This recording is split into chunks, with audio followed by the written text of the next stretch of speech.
Data is in the Air, el programa de Capital Radio dedicado al Big Data y a la transformación digital de la sociedad. Científicos de datos, innovadores tecnológicos, descubridores de un nuevo universo de información, reunidos en un programa de radio convertido en referencia. Data is in the Air.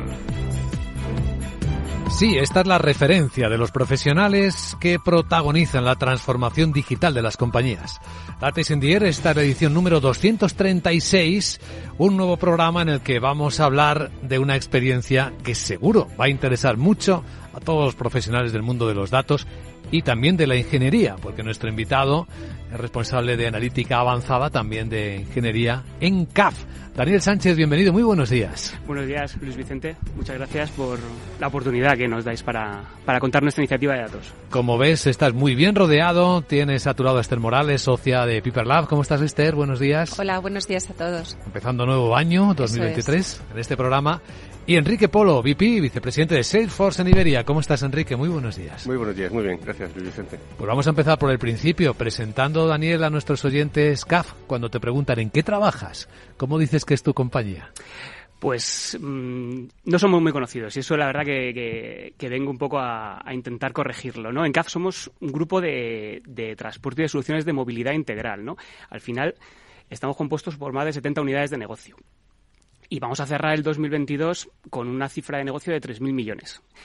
Tenemos una cartera en récords históricos. Estamos en 12.000 millones de cartera y somos más de 14.000 empleados en todo el mundo. Entonces, sí me gustaría poner en valor eso. Al final, nuestra actividad se centra en fabricar trenes, autobuses y, sobre todo, componentes de los trenes. Y luego en dar servicios, que es la unidad de negocio a la que pertenezco, donde tenemos más de 30 proyectos en todo el mundo con servicios de garantías, mantenimientos, la parte digital de la que hablaremos, obsolescencia, repuestos, etcétera. Y alguna unidad de negocio muy importante como puede ser la de señalización ferroviaria o la de llave en mano, donde acometemos proyectos como en Jerusalén, donde hacemos incluso la obra civil, las vías, los talleres, etcétera. ¿Jerusalén? Sí. Ahí estás en Israel. En Israel y en Tel Aviv, sí. Y en Tel Aviv. Muy interesante. Enrique, vamos a empezar con la conversación, a conocer a fondo tu trabajo y cómo trabajáis con los datos y con la tecnología en CAF. Sí, bueno, pues Daniel, a ver, como responsable de CAF, Servicios Digitales en Analítica y Datos, cuéntanos un poco a qué se dedica tu equipo y cuál es tu papel. Pues nosotros, así dicho muy rápido, aportar valor con los datos, con la recolección, el tratamiento y la analítica de los datos. Y ese foco en aportar valor un poco lo llevamos muy a gala y arrancamos directamente en la unidad de negocio de servicios. O sea, no arrancamos en IT, que es un poco raro, ¿no? Sí que arrancamos con I+D, con las primeras pruebas de concepto ya por el 2015 en Arabia y en Euskotren. Entonces, en la parte de digital, de CAF Digital Services, somos ya 60 personas, creciendo a doble dígito. Esto dice mucho, ¿no?, de cómo está el mundo del dato. Y el equipazo que tengo el honor de dirigir, estamos ya en más de 30 personas, con ingenieros de datos, arquitectos cloud, científicos de datos, ingenieros software, un capital humano excepcional. Si tuviese que resumir rápido en una frase, diría que hacemos productos de datos en una plataforma que llamamos LeadMine, que fue como bautizamos a nuestra plataforma de analítica de datos. ¿Vuestra la hicisteis vosotros? Sí, esto lo arrancamos nosotros en el 2000, pruebas de concepto 2015, la plataforma 2017-2018 la bautizamos y en principio nació para recolectar todos los datos de la telemetría del tren y los datos de unas estaciones de medida que captan ciertos datos del tren al paso del tren. Y luego también metemos los operacionales típicos, el gestor de mantenimiento de sitio por ordenador, el CRM casero que tenemos, creo que Salesforce está viniendo, y RPs y algún otro dato más del entorno ferroviario. Y como ejemplos, mantenimiento predictivo, un poco de ahí nacemos, analítica de imágenes, captamos el tren a su paso y escaneamos y hacemos detección de anomalías en tiempo real, y luego análisis más clásicos sobre los sistemas informacionales, como temas de KPIs de eficiencia operativa o a lo mejor temas de la propia analítica de seguimiento de uso de la plataforma, la llevamos en nuestras herramientas de la plataforma, cuántos usuarios entran, dónde entran, para ir evolucionando lo que es el producto. ¿Esa analítica de imágenes captando al tren según pasa es fotográfica o sí, también de otro tipo de datos? Es fotográfica y es con láser. También captamos ciertos parámetros como por ejemplo el perfil de la rueda con láser. Y es un reto. Tenemos diversos pórticos en Holanda, en mitad de la nada, pasando trenes a 160 por hora y con una iluminación que hay que ponerla muy bien para que la foto salga perfecta, y ver las fotos es auténticamente impresionante. A 160 todavía, pero si va a 300 como un tren de alta velocidad, ahí pillarlo es más difícil. Eso ya es otro reto. Esther. Y Daniel, aunque nos has avanzado ya alguno de los proyectos basados en datos que realizáis, ¿por qué para vosotros el dato y la transformación digital es tan importante? ¿Qué ventaja competitiva habéis detectado? Pues para nosotros fue una reflexión estratégica que llevó a una iniciativa básicamente de transformación digital y fue porque veíamos que nuestra competitividad se estaba viendo amenazada. Tenemos un mercado hipercompetitivo donde los márgenes han estrechado muchísimo. Tenemos a la competencia asiática que son 12 veces, creo, el tamaño de CAF. En Europa se fusionan Alstom y Bombardier. En Siemens son 5 veces nosotros. Entonces, al final para nosotros era fundamental el dato para optimizar los costes del ciclo de vida del tren. O sea, nosotros vendemos un tren y vendemos su precio de venta, su mantenimiento y cuánto va a consumir de energía en esos 30 años, ofrecer nuevos servicios, como son los digitales, y luego fidelizar al cliente y ganar su confianza, porque esto en el B2B es mucho de fidelizar al cliente, ¿no? Y ahí NS, por ejemplo, la Renfe holandesa, los ferrocarriles holandeses, pues nos han renovado la confianza con un contrato de 600 millones hace un mes para un tren de doble piso, que se suma a uno que veníamos ya ejecutando de cercanías, donde estamos entregando, creo, la 200, la unidad número 200. Entonces, ese es nuestro objetivo, tener contentos a nuestros clientes como ANS y seguir consiguiendo renovar su confianza. Y para eso el dato es fundamental, conocer a nuestro cliente y ofrecerle nuevas cosas y fidelizarle y asegurar la garantía o asegurar la ciberseguridad del tren a 30 años. Está todo basado en la analítica de datos. O sea, hemos escuchado bien, a 30 años, incluso el consumo de energía. En estos tiempos de sostenibilidad y de reducir la huella de carbono es un desafío enorme esto, ¿no? Sí, nosotros todos los contratos, últimamente, un tanto por ciento muy alto, te tienes que mojar con el LCC, ¿no? El Life Cycle Cost. Adquisición, mantenimiento, energía, incluso hay alguno que ya te dice cuánto me va a costar desechar el tren a 30 años. Imagínate cuando me miran a mí y me dicen, ¿el consumo de Amazon a 30 años, de Amazon Web Services? Impresionante. Enrique. Sí, Daniel, uno de los casos que has comentado de analítica es el mantenimiento predictivo ferroviario, ¿no? ¿Nos puedes contar un poquito más en detalle en qué consiste? Sí, ese fue nuestro embrión, ¿no? Ahí empezamos en Arabia por la exigencia del contrato, ¿no? Un tren que atraviesa el desierto, 1.000 kilómetros, arena, temperaturas de 50 grados en verano, y en Euskotren, que al final, al estar nuestra matriz en el País Vasco, es nuestro cliente más cercano, y recorrimos. Y ahí lo conoceréis muy bien, Esther, Enrique, los 4 pasos de la analítica, ¿no? Lo que es describir qué ha pasado, diagnosticar por qué ha pasado, predecir qué va a pasar, y estamos empezando a sumar al prescriptivo, ¿no? Cuando pasa algo, ¿qué hay que hacer, ¿no? ¿Qué es lo óptimo a ejecutar? Ahí, gracias a nuestro I+D, que hizo un trabajo impresionante, teníamos la posibilidad de extraer del tren cerca de 20.000 señales a milisegundo, y nuestro primer producto de datos fue disponibilizarlas al taller para que entendiesen qué ha pasado y por qué ha pasado, ¿no? Y facilitamos muchísimo el troubleshooting, que lo llamamos, esa reacción rápida a la avería. Luego cogimos a gente de los talleres y programamos ciertas normas que ellos ya tenían en la cabeza de toda la vida, ¿no? Cuánto tarda en llenarse un tren de aire, o cuánto tarda en bajar en la temperatura cuando el tren está al sol y empiezas con los aires acondicionados. Esas reglas las programamos, nada de inteligencia artificial, nada de machine learning todavía, las echamos contra un histórico de datos, contra una flota muy amplia, y al final nos daba esa distribución estadística, que es la normalidad, y ya éramos capaces de decir al taller, y por ejemplo aquí nuestros trenes de alta velocidad en España, ¿no? Que van a 250 por hora en ancho variable, recorren toda España y tienen cientos de sistemas, aires acondicionados, rodamientos, pues decirle al taller de cerca de 500 puertas, oye, esa y esa, quizás se están empezando a desviar en su comportamiento normal, y era un salto brutal en eficiencia. Y levantar órdenes de trabajo en el gestor de mantenimiento asistido por ordenador facilitó mucho al taller. Claro, de 2 años para acá, lo que estamos inmersos en el predictivo. Y ahí sí queremos anticiparnos a ese fallo y detectar lo máximo posible su causa raíz para atacarlo. Y eso es muy difícil, porque el tren no se rompe tanto, el profe no es capaz de realimentar tanto al algoritmo, porque no tenemos tantos casos positivos, y luego el entorno ferroviario es muy, muy variable en cuanto a condiciones de operación y demás. Primero desarrolla el modelo, y luego Esther y Enrique lo conocerán, ponlo en producción. Y reentrénalos, si las condiciones de uso cambian, vuélvelo a subir a producción, etcétera. El predictivo es todo un reto. Llevamos 2 años invirtiendo dinero, ya tenemos mucho ya avanzado para poder escalar a todos los trenes que estamos monitorizando, que es clave. Y es ahí cuando estáis empezando a aplicar inteligencia artificial, entiendo, ¿no? Exactamente. En la parte de mantenimiento predictivo, sí. Esther. Si al final siempre hablamos que los datos no son estáticos, ¿verdad? Y que tienes que tener, para mantener ese predictivo, ¿no? Pues tener en continuo conocimiento del equipo qué está ocurriendo con tus datos, porque pueden variar en cuanto al servicio, porque entiendo también, Daniel, que hacéis un mantenimiento predictivo, pero para vosotros el servicio es lo que os hace ser competitivos, incluso competir con otros medios de transporte como puede ser el avión, ¿no? Para saber si un tren va a ser puntual, y esa es la imagen que dais. ¿Cómo garantizáis o cómo podéis mejorar ese servicio a través de los datos? Pues ahí es súper interesante porque abrimos en su día creamos un producto de datos basados en recibir información en tiempo real de los trenes y ese producto de datos, que al final es una herramienta web en la que tú entras con tu usuario y contraseña, te permite acceder al tren, ver todos sus datos en tiempo real, tener geolocalizada tu flota.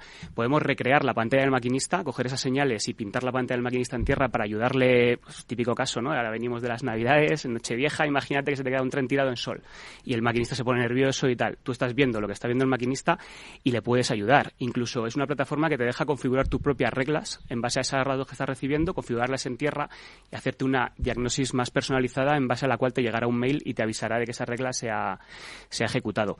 Eso ha sido todo un éxito en mercados hipercompetitivos como el del Reino Unido, donde todo el mercado ferroviario está liberalizado y al final no solo pagas por tu penalización, que es algo ya bastante normal, sino que pagas por todas las penalizaciones de todos los trenes en lo que seas tú culpable. Entonces, en el Reino Unido hemos evitado sacar trenes a servicio porque ya tenían algo raro y hemos evitado que en el propio servicio se den estas incidencias. Wow, eso sí que se nota en la cuenta, ¿eh? Eso sí que es un nota ahorro mucho. Económico medible, Sí. perfectamente calibrable. Enrique. Sí, Daniel, ¿estáis utilizando el concepto de gemelos digitales en CAF? Pues sí, es muy buena pregunta. Nosotros la parte de gemelos digitales la tenemos bastante avanzada en la parte de ruedas. La rueda del tren, y aquí no me quiero poner muy ferroviario porque todos los ferroviarios son como demasiado apasionados, es como el activo fundamental, ¿no? El contacto de la rueda y el carril. Es el activo por excelencia, la rueda. Y el gasto en ruedas y lo que implica cambiar una rueda de tren es muy importante. Además, es un gran ejemplo de cómo los datos pueden ayudar en un problema que yo llamo multivariable, ¿no? Al final, la rueda se ve afectada por un montón de cosas. Por la propia dinámica del vehículo, por la vía, por las condiciones meteorológicas, por dónde está operando el tren. Pero como fabricante, muchas veces, dentro de ese life cycle cost que comentábamos, somos los responsables de garantizar la correcta operación de esa rueda, su correcta duración.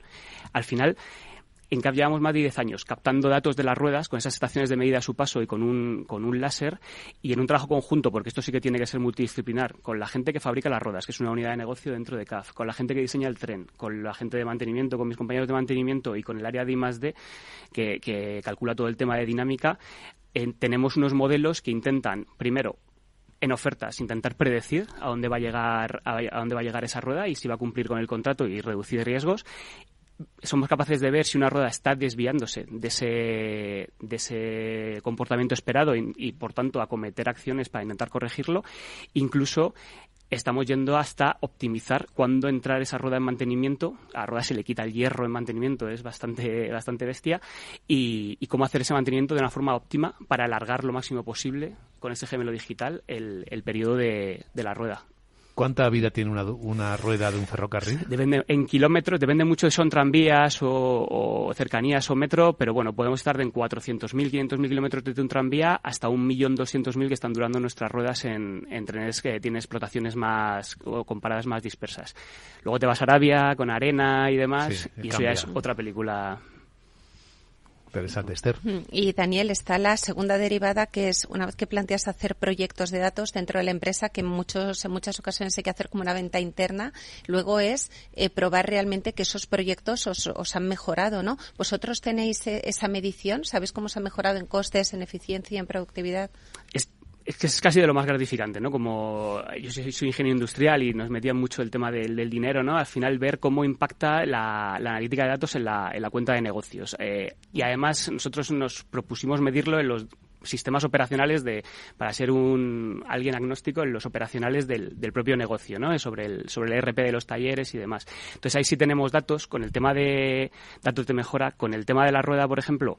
El gran caso de éxito lo tienen nuestros compañeros de Actren, que es la sociedad mixta con la que mantenemos los trenes de Renfe, donde han llegado, con esta monitorización de ruedas y de los rodamientos que van dentro de la rueda, han llegado a alargar en un 152% la vida de la rueda a lo largo de 5 años de trabajo y trabajando conjuntamente con más de 10 talleres. Y han llegado a evitar 15 incidencias de rodamientos en servicio. Es muy importante porque un tren que va a 250, el rodamiento es clave tenerlo. De hecho, es normativo tenerlo monitorizado. Luego tenemos ya datos más macro donde hemos reducido hasta en un 35% ese tiempo de diagnosis y hemos evitado algo súper importante en el tren, que es un sistema de sistemas muy complejo, las averías repetitivas. El meter un tren, le pasaba algo, pero ahora no le pasa nada, volverlo a sacar y que te dé el fallo en servicio, ¿no? Eso se ha reducido del orden de un 25%, ese tipo de averías repetitivas que al final te condenan la fiabilidad de servicio de los trenes. Muy interesante. Enrique. Sí, a ver, ¿tenéis algún ejemplo de monetización del dato con un cliente o con un partner, es decir, una monetización externa del dato de CAF? Sí, nuestro nacimiento, ¿no? Se enfocó mucho a eficiencia operativa, mejorar margen. Venimos viendo, ¿no? Cómo cuesta mantener el margen ahora y cómo está el tema en cuanto a márgenes, pero siempre dentro del grupo te ponen como un segundo objetivo que es venta externa, ¿no? Al final tienes que hacer crecer esa cuenta de resultados en base a nuevos servicios digitales.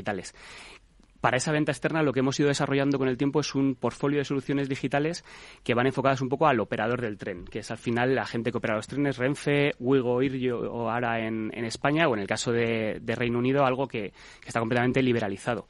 Entonces, en ese caso, por ejemplo, hicimos una cosa muy interesante durante el COVID, que era con el tranvía de Zaragoza, reportar en tiempo real la ocupación de los tranvías y que el pasajero pudiese llegar a la estación, analizar un código QR y ver cómo llegaba de ocupado su siguiente tranvía y el tranvía siguiente a ese, para ver si se podía montar o no. Había que mantener por ley una ocupación del 60%. Y eso derivó en una analítica de pasajeros, dónde se montan, cuándo se montan, en qué épocas hay más, influyó el teletrabajo, influyó la jornada partida. La jornada continua en la parte de la pandemia, hemos vuelto a la jornada partida, etcétera, influye el patinete, entonces es súper interesante ver cómo evoluciona esos pasajeros y ese tipo de analítica las tenemos en Reino Unido, las tenemos en Brasil, en Sao Paulo, las vamos a empezar a implementar ahora en el tranvía de Málaga y le dan una idea muy buena al operador de cuántos trenes sacar. Y me parece una medida fundamental. Otro tema súper interesante es la energía, ¿no? Hablábamos de cómo te comprometes a 30 años. Ahora somos capaces de ver cuánto consume un tren, dónde lo consume, en qué condiciones lo consume, cuánto capta el tren y sabemos que deberíamos saber, o ahora vais a saber todos por estar con un ferroviario, que el tren regenera, ¿no? Entonces, al final, maximizar esa regeneración es súper importante y con los incrementos de precios de la energía ahora mismo es vital. Entonces, somos capaces de analizar ese consumo energético, hacer ese diagrama de consumos y proponer acciones de mejora a los talleres que están retornando en torno al 10%. Lo tenemos en Euskotren, lo estamos viendo en Brasil también, lo estamos viendo en el tranvía de Oslo, que corrigiendo ciertas acciones se puede mejorar mucho el consumo energético. Y esta es información que podéis compartir, ¿no? Porque son datos, por ejemplo, de movilidad que para una ciudad, para la gestión de la movilidad de una ciudad, son excelentes. Son súper importantes. Yo sí echo de menos que administraciones públicas vengan a pedirnos los datos, porque por nosotros encantados, si no, el dato está ahí cogiendo polvo. De hecho, por ahí hace casi 2 años, sacamos un entorno de desarrollo para nuestros clientes. O sea, la plataforma tiene como un mini entorno de desarrollo, que es básicamente el que utilizan nuestros ingenieros de datos y nuestros data scientists, para que nuestro cliente pueda sacarle partido a su dato y pueda hacer su analítica y sus casos de uso, porque esto va de sacarle partido a algo que si no va a estar cogiendo polvo y no tiene ningún sentido estar captando 20.000 señales a milisegundo si van a estar ahí en los servidores de AWS. Y más siendo tan valiosas. Esther. ¿Cuáles son, Daniel, vuestros retos y palancas de cara al 2023 y al futuro? Pues ahí yo tengo uno claro, ¿no? Y es persistir en lo que se conoce como alfabetización de datos, y al final es intentar descubrir a la gente lo que eres capaz de hacer con el dato. Me parece muy importante porque es un flujo constante de casos de uso nuevos y de revenue en los talleres y en la gente que está en el primer nivel, los comerciales, tener ese dato, y ellos son los que al final se tienen que pegar con esto y que les salgan esas ideas. Es muy importante para la dirección saber, porque al final eso es lo que tienen que aprobar esas inversiones y no son inversiones menores. Y es muy importante también para los middle managers, ¿no? Para que incentiven en su gente ese uso de datos y para que les den ese pequeño espacio, ¿no? De jugar con los datos y de ver con los datos. Ahora, jugar por jugar no. A mí otra palanca en nuestro caso ha sido integrar los datos en las herramientas del negocio propio. O sea, la analítica por la analítica, de tener ahí el juguete de la plataforma de datos para ver los trenes, no. Tienes que llevarte ese dato al ERP del taller para levantar órdenes de trabajo y que estén en su... Tienes que llevarte ese dato al CRM y activar temas de Know Your Customer o temas típicos de CRM. O tienes que llevarte ese dato hasta un forecasting de compras y prever cuántos activos vas a comprar de aquí a 20 años y ponerle ese dato a la gente de compras y decir, oye, vas a comprar 5.000 discos de frenos de aquí a 10 años, júntalo todo y tienes mucho más poder de negociación. Eso implica un cambio en el modelo operativo, que es lo complicado para mí. O sea, al final no se pueden hacer las cosas como se hacían antes a como se hacen ahora con los datos. Entonces eso es una transformación cultural y cuesta y hay que moverla y hay que traccionar y para eso la ayuda de la dirección o el empuje de la dirección es vital. Sí, esa parte de la transformación cultural es muy interesante, ¿no? Porque tú estás empoderando, efectivamente, cambias totalmente la forma de trabajar en el negocio, pero siempre hay una resistencia, sobre todo de quien desconoce, ¿no? Cómo se trabaja aquí, así. A mí me va a decir una máquina cómo mantener un tren. Por ejemplo. Eso no lo hemos encontrado. Y al final es curioso porque los más resistentes luego son los más convencidos. O sea, si alguien tiene 2, 3, 4, 5 trenes, pocas vías, poco material, y ese tren tiene que salir porque ayer hubo un partido en el Metropolitano y tiene que sacar Metro de Madrid no sé cuántos trenes, cuando la gente de los talleres ve que tú le ayudas, le simplificas y le haces una diagnosis previa, luego son los más convencidos, son los fervientes y es por donde viene el chorreo continuo de casos de uso. Hemos disfrutado mucho conociendo tu experiencia. Daniel Sánchez, responsable de analítica avanzada en CAF. Gracias por compartirla. Muchas gracias a vosotros, un placer. Gracias, Enrique Polo, VP de Salesforce en Iberia, y hasta el próximo programa. A vosotros, gracias. Y lo mismo, Esther Morales, socia de Piper Lab. Hasta el próximo encuentro. Hasta el próximo, gracias.